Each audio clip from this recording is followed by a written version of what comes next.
Segundo livro dos Reis, capítulo 4, a partir do verso 1, a palavra do Eterno nos diz assim: e uma mulher das mulheres dos filhos dos profetas clamou a Eliseu dizendo: meu marido, teu servo, morreu, e tu sabes que o teu servo temia ao Senhor.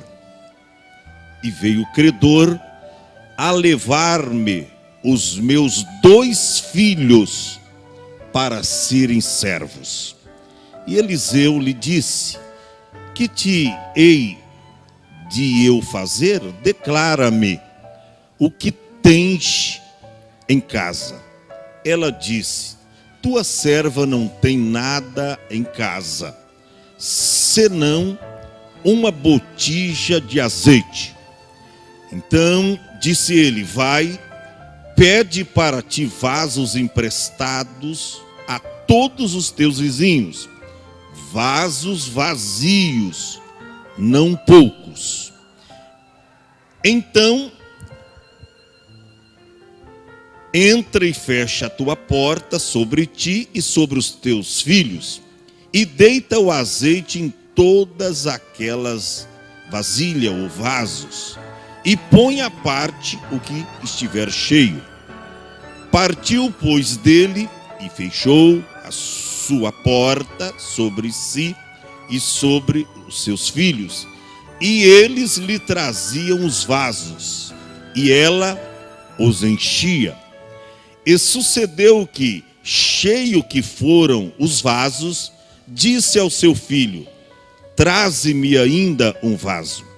Porém, ele lhe disse: não há mais vaso nenhum. Então o azeite parou.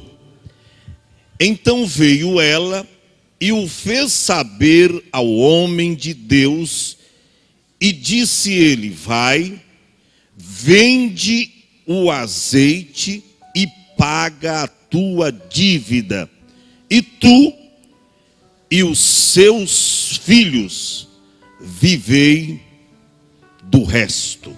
Diga amém. Eu gostaria de falar à igreja sobre o seguinte tema: o suprimento divino em tempos de crises. Repita assim após mim: o suprimento divino em tempos de crises. Deixa eu dizer uma grande verdade para vocês: nunca houve avivamento em tempos de prosperidade. Esta frase revela uma grande verdade. Preste atenção. O capítulo 4, em sua primeira parte, ocupa-se com uma pobre viúva, diz a Bíblia, endividada e ameaçada por um credor sem misericórdia. Nós encontramos aqui que não é feio e não é pecado ser pobre, mas é uma grande pena dever. É terrível. E é por isso que a Bíblia diz no Salmo 37, o versículo 21, a Bíblia diz que o ímpio toma emprestado e ele nem paga. Porque o ímpio, está escrito, Salmo 37, verso 21, o ímpio toma emprestado e não paga. Agora o justo compadece-se e dá. Então não é feio, não é pecado comprar fiado. Mas é uma grande pena você querer saldar a sua dívida e você não ter dinheiro. Era o caso desta pobre viúva. Nós encontramos aqui o profeta Eliseu em cena. Havia há pouco substituído o seu grande líder, Elias. A Bíblia nos mostra a história de Eliseu, quando a Bíblia diz ainda o seu senhor Elias estava em Gilgal, e Elias sabia que estava chegando o momento que Deus ia levá-lo a um redemoinho aos céus.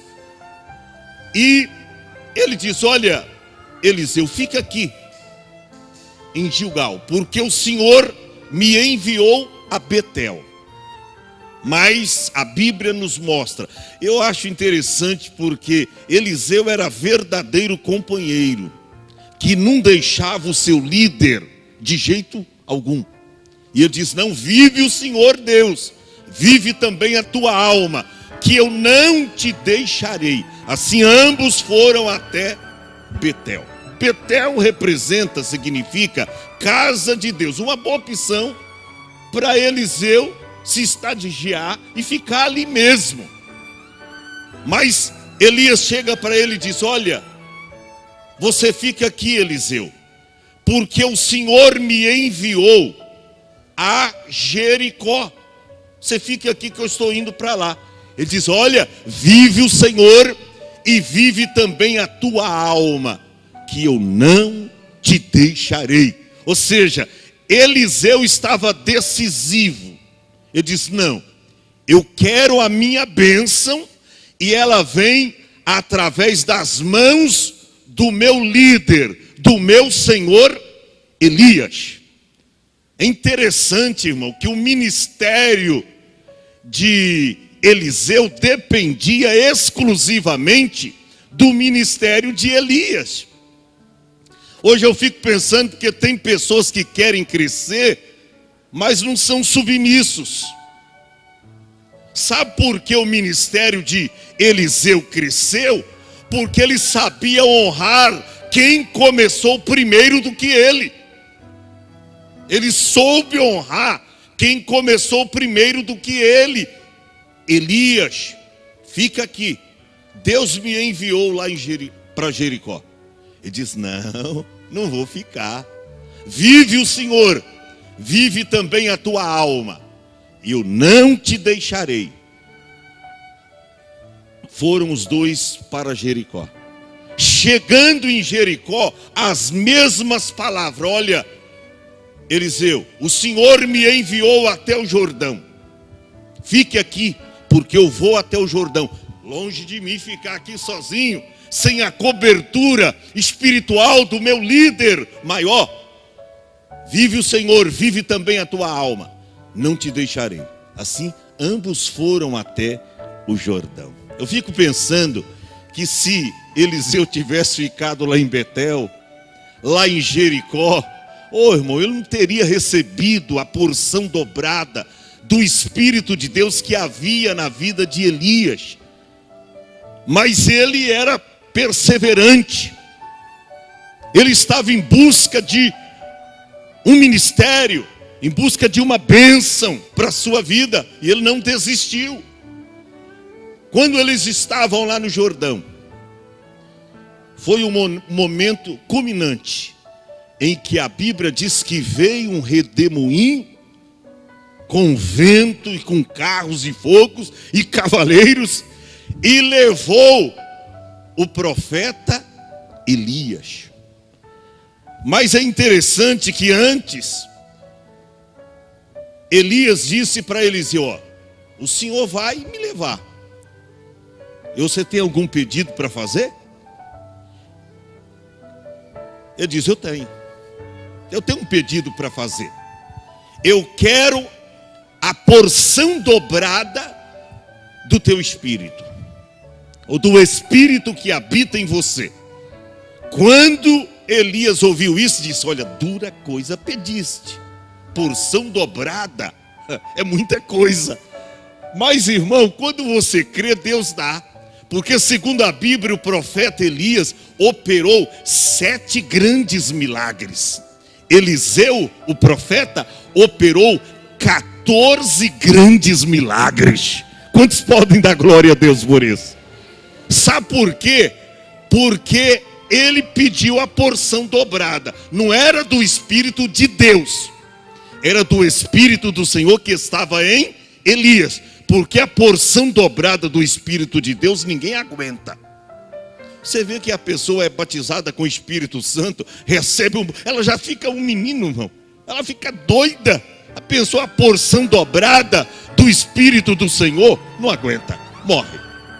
Mas era do Espírito que estava em Elias. E assim aconteceu. Porque Elias foi arrebatado num redemoinho, subiu aos céus. E a Bíblia diz, se você vê alguma coisa, é interessante, né? Ele diz, se você vê o meu Senhor me levando após a sua cabeça, tu vai receber. E ele ficou atento, vigiando. E a Bíblia diz que ele viu. E quando ele diz, meu Deus, carros de fogo. Olha, estou vendo os cavaleiros de todos Israel, todos os exércitos. E a capa de Elias caiu. Sinal de que Eliseu estava sendo chamado, oficializado por Deus para ser substituto de Elias. Quando a capa caiu, a Bíblia diz que Eliseu foi e tomou a capa do profeta Elias. Primeira coisa que ele fez, chegou até o Jordão. E ele disse, onde está o Deus de Elias? Tocou nas águas do Jordão. E a Bíblia diz que as águas se abriram e ele passou do outro lado. Tinha os profetas ali, irmão, os filhos dos profetas estavam assistindo, vendo tudo. Quando viu isso, as águas se abrindo. Rapaz, não é que o homem recebeu mesmo? Não é que o Espírito do Senhor que estava em Elias agora está na vida de Eliseu? Ele operou esse grande milagre. Foi o primeiro. O segundo, quando ele deu vitória a 3 reis e 3 exércitos. Eliseu fez isso. E o terceiro milagre é esse da viúva que recebeu a multiplicação do seu azeite. O que me chama a atenção aqui, por que estamos falando isso? Porque nós escolhemos o tema desse ano de 2019, o ano da multiplicação. Olha para cá, talvez você está questionando com Deus da sua atual situação, mas como Deus vai prover? Eu tenho pouco, o insuficiente. Como é que Deus vai prover a multiplicação para mim? Eu quero levar você dentro dessa história da viúva que alcançou um grande milagre de Deus, recebendo suprimento divino em tempo de crise, e uma grande crise que ela estava vivendo. Preste atenção, a Bíblia aqui nos mostra que esta mulher, ela tem o símbolo da igreja. Por quê, pastor? Eliseu ouviu a mulher com um real interesse em ajudá-la. E Tiago, no capítulo 1, versículo de número 19, diz que todo homem deve estar pronto para ouvir e tardio para falar, tardio também para se irar. Então Eliseu ouviu o clamor daquela mulher. A Bíblia fala também, Lucas capítulo 23, versículo 42, que Jesus, em sua hora mais difícil na cruz, teve ouvidos para ouvir aqueles malfeitores. Ouvidos prontos para ouvir. Olha o que aconteceu aqui. A Bíblia diz que uma das mulheres dos filhos dos profetas clamou a Eliseu. Ela clamou quem? A Eliseu. O que ela disse? Meu marido, teu servo, o que aconteceu? Morreu. O que nos dá a entender aqui com a palavra desta mulher, que se não bastasse já a perda do seu marido, porque ela chega, procura o homem de Deus Eliseu, tá? E diz: olha, meu marido, teu servo, morreu, e tu sabes que o teu servo temia ao Senhor. Segundo o grande escritor Flávio Josefo, que não é uma história da Bíblia, mas paralelamente ele escreveu no seu livro, a CPAD, ela tem esses direitos, e que produziu, primeiro, eram 9 volumes, tudo Flávio Josefo, grande escritor que escreveu aos Hebreus. E ele conta a história no 9º livro, que eram todos livros de capa, conhecido como livro de capa vermelha. Agora os 9 volumes se juntou a um volume só. E agora já tem capa preta e branca. Mas era conhecido como livro de capa vermelha. Eram 9 volumes. E no volume 9, na página 432, o grande escritor Flávio Josefo, ele aborda quem era o marido desta mulher. Ele diz que esta mulher que procurou a Eliseu, o marido se chamava Obadias. Pastor, está na Bíblia isso?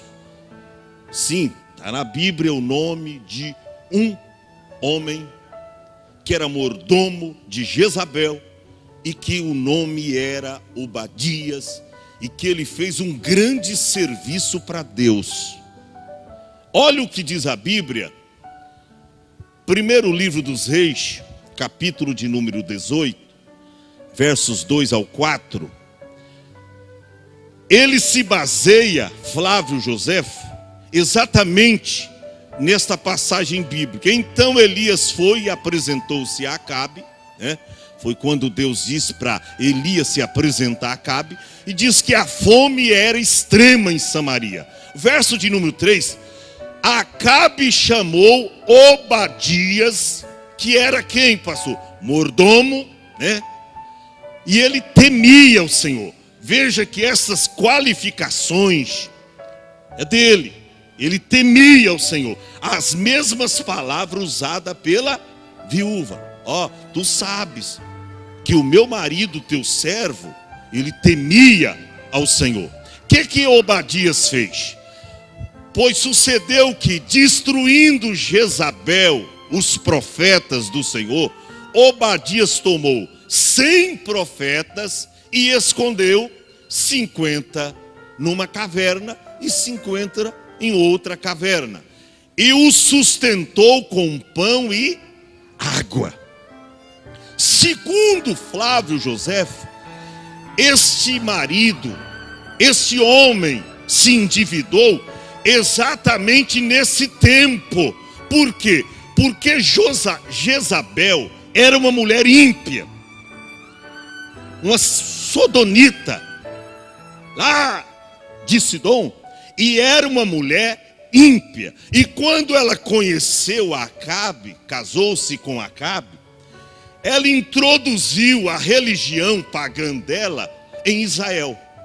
E ela forçava as pessoas a adorarem o seu Deus e a matarem os profetas do Senhor. O que Obadias fez para Deus? Ele, sabendo que os profetas naquela época era a boca de Deus falando com o povo, ele diz: não vou deixar. Mesmo ele sendo mordomo de Jezabel, ele diz: não vou deixar fazer isso. Porque tem gente, irmão, que está ganhando o seu dinheirinho, né?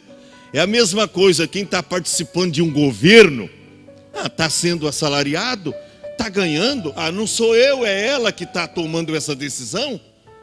E eu tenho que estar junto, porque eu faço parte do governo, mas quem é santo não se contamina. Você lembra de Daniel na corte lá, babilônica? Ele disse, não, eu prefiro não me contaminar. Ele poderia ter se corrompido, se vendido pelo prêmio da injustiça. Mas ele diz, não, profeta de Deus, eles são portadores da genuína palavra do Senhor. Então eu vou fazer de tudo para preservar um pouco desses profetas. Ele não conseguiu salvar todos, mas ele diz, eu vou esconder 50 em uma caverna e 50 em outra caverna. Mas Jezabel não vai encontrar esses profetas. Eu fico pensando, irmão, a atitude desse homem chamado Obadias. É a Bíblia que diz. Ele fez isso. Ele fez isso.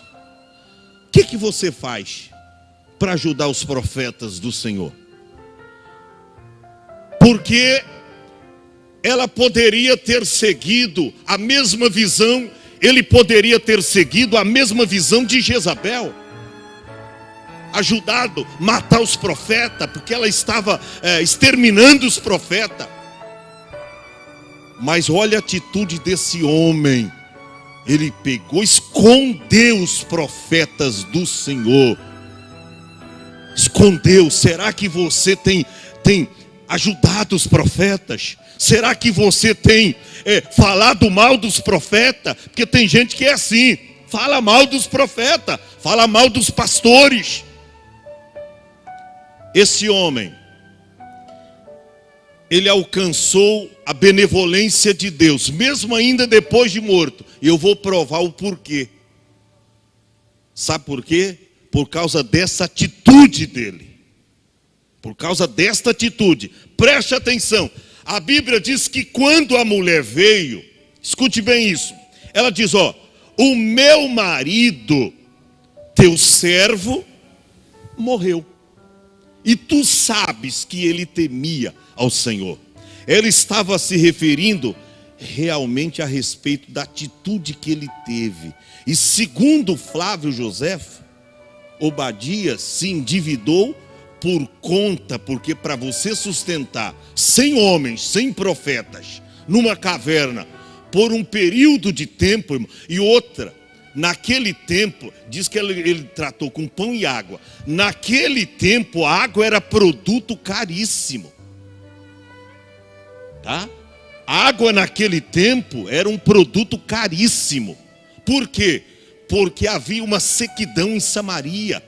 Toda a terra estava vivendo uma sequidão tremenda por conta da oração que o profeta Elias fez. 3 anos e 6 meses sem chover. A Bíblia diz que Acabe procurou Elias nos 4 cantos do seu reinado, mas não encontrava Elias, porque Elias estava junto ao ribeiro de Querite, sendo sustentado e cuidado pelo próprio Deus. Preste atenção, a água naquele tempo era um produto muito caro. Ninguém tinha, então ele gastou muita grana e se endividou. E aí ele morreu, problema agora ficou com a viúva. A mulher procura o profeta, ela procura quem? O profeta. O marido dela tinha sustentado quem? O profeta. Tinha sustentado os profetas. Agora ela procurou quem? O profeta. Aleluia. Ô irmão, quem ajuda a sustentar os profetas do Senhor, na hora da dificuldade, pode recorrer a eles, que eles sempre têm uma palavra, aleluia, de vitória para a sua vida. Preste atenção, ela recorreu ao profeta, contando a sua história. Ó, meu marido, teu servo, morreu, e tu sabes que ele, teu servo, temia ao Senhor. E veio o credor a levar-me os meus 2 filhos para serem escravos. Naquela época, os credores usavam 3 formas de cobrarem as dívidas. A primeira, eles vinham e faziam a notificação da dívida. Ó, tá devendo isto e ó, vai ter que pagar. Quando eles vinham a segunda vez, já levava todos os móveis e utensílios da casa. A pessoa ficava dormindo no chão. Por isso que quando Eliseu pergunta para ela: declara-me o que tens em casa. Não tinha mais nada. Não tinha mais nada. Não tinha móveis. Ela, tua serva não tem nada em casa. Aí ela lembra que ficou apenas uma pequena botija de azeite, que tinha mais ou menos, sabe quanto naquela botija? 600 miligramas de azeite. Não tinha nem 1 litro de azeite, 600 miligramas de azeite tinha. Então, na segunda vinda dos credores, primeira, eles faziam a notificação da dívida. Segunda, eles vinham e levavam os móveis. E naquela época não tinha aqueles móveis que hoje você chega numa sala, tem um sofá bonito, tem uma estante, tem uma TV, né, mano? Digitar. Não, naquela época aqueles móveis, né? Tudo simplão, tudo de madeira, tudo, né? Mas eles vinham, levavam tudo. E aí ameaçavam, ó, tal dia nós vamos voltar aqui. E se você não saldar, se você não tiver dinheiro para pagar as dívidas, então nós vamos levar os seus filhos e eles serão o quê? Escravos. Aí na terceira vez, quando os visitavam novamente, essas pessoas, eles vinham, já levavam os filhos e jamais eles furavam as orelhas desses servos ali, escravos no original, tá? Escravo, furava as orelhas e escrevia ali o seguinte epitáfio: propriedade do senhor fulano de tal. Ou seja, escravo naquela época era um produto de venda. Era um produto de venda, vendia. Tinha mercados e vendia, diz a Bíblia. Todavia nós encontramos lá no livro de Deuteronômio, no capítulo 15, sobre a remissão, que não podia jamais fazer isso com irmãos. Mas aqueles credores sem misericórdia não estavam nem aí, rapaz. A Bíblia diz que podia fazer com o ímpio, né? Mas com os irmãos, jamais. Mas aqueles homens não estavam nem aí, queriam receber a dívida. Porque segundo Flávio Joséfo, olha, Obadias exatamente se endividou por conta da sustentação desses 100 profetas por um período de tempo nas cavernas. Agora, pastor, e o que aconteceu de fato com a mulher? A Bíblia diz aqui que Eliseu, verso de número 2, disse para ela: o que te hei de fazer? Declara-me o que tens em casa. Como sobrou apenas 600 ml de azeite numa botija, ela quase não lembra mais do que tinha em casa. Porque parece que ela vai dizer aqui, ó: a tua serva não tem nada em casa. Ponto. Parece que ela vai mentir. A tua serva, porque era tão pouquinho, irmão, tão pouquinho, que isso não significava praticamente nada. A tua serva não em casa, ó, se não, né? Aí joga uma vírgula, aí ela lembra, o Espírito Santo a faz lembrar, se não uma botija de azeite.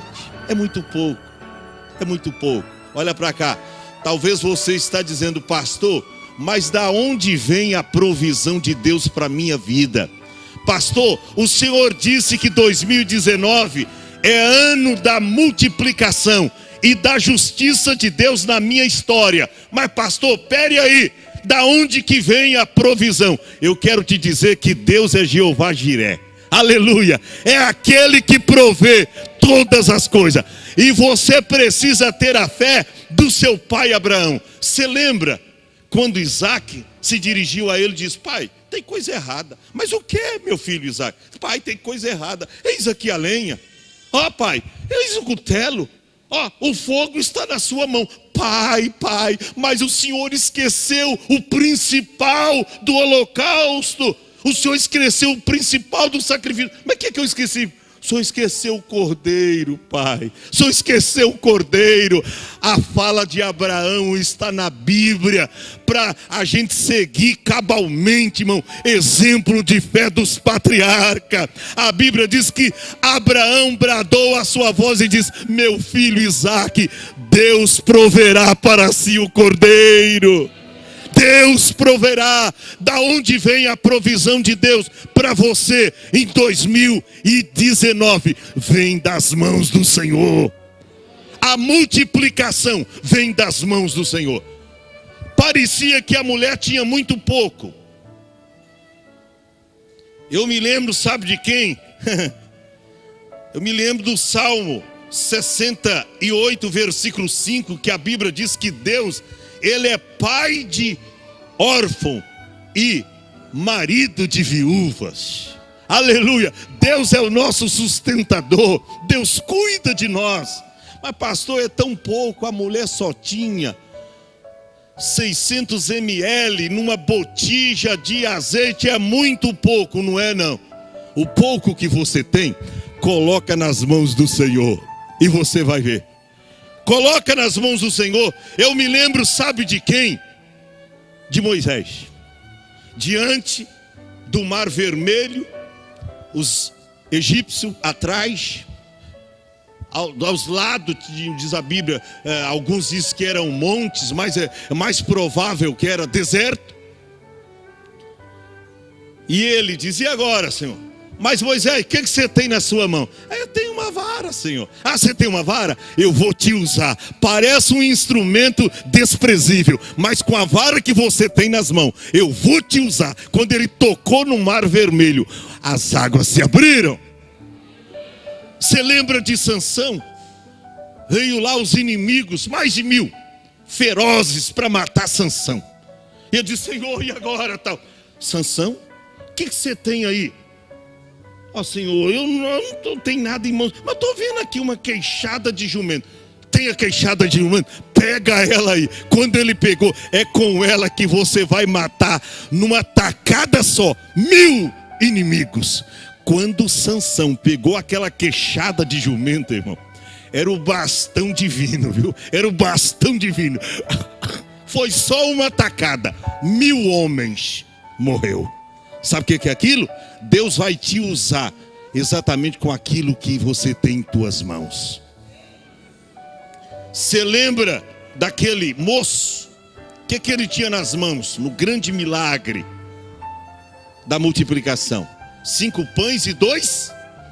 5 pães e 2 peixinhos. Nem peixe era.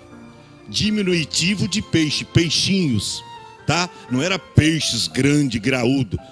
Peixinhos, diminutivo de peixe. Era o lanche de um rapaz. Filipe estava preocupado. Olha, 200 dinheiro de pão não se bastarão para a gente comprar pelo menos um pedacinho de pão para tanta gente aí. Aí trouxeram lá aquele moço. E Jesus tomou aqueles 5 pães e 2 peixinhos, abençoou e saciou aquela grande multidão. O que você tem nas mãos, o pouco que você tem nas mãos, coloca nas mãos do Senhor. Ó, que Eliseu, para finalizar aqui, ordenou para aquela mulher: você entra no seu quarto, fecha a sua porta, e você vai pedir a todos os teus vizinhos, não é alguns não, a todos os teus vizinhos, vasos emprestados, se não poucos, hein? Vai pedir aos teus vizinhos. Agora uma coisa muito interessante, né? A gente vê nisso. Ela tinha boa amizade e relacionamento com os vizinhos. Porque tem gente, irmão, que não pode pedir nem uma caixa de fósforo ao vizinho. Não, pastor, não, porque já pediu 2, 3 vezes e não pagou. Agora, se for pedir, ele vai emprestar. Entendeu? Ah, mas é vaso vazio, é fácil de emprestar. Nananina, não. Quem pede uma vez, 2, 3 vezes não paga, irmão. Ó, ele chega para a mulher. Isso o cristão precisa ter, bom testemunho lá fora. Porque numa hora dessa, irmão, ele olha para um lado, não, aqui não dá para pedir. Já pedi há mais de 10 vezes, estou devendo e nunca paguei, nem dei satisfação. Aqui também, nessa aqui eu não posso pedir. Olha a ordem de Eliseu: vai a todos os teus vizinhos e pede emprestado. Não era dado, hein? Que tem gente que pede um dinheiro emprestado e esquece de pagar. O irmão não te deu não, meu filho, o irmão te emprestou. Se emprestou, tem que fazer a devolução. Ó, e aí você pega esses vasos, fecha a tua porta. O que Jesus ensinou aos discípulos e a todos nós como igreja? Que quando você tiver em qualquer dificuldade, em situações atrozes da vida, o que você tem que fazer? Entra no teu quarto, fecha a tua porta e ore secretamente ao teu pai. E Jesus disse: teu pai que te vê em secreto te recompensará.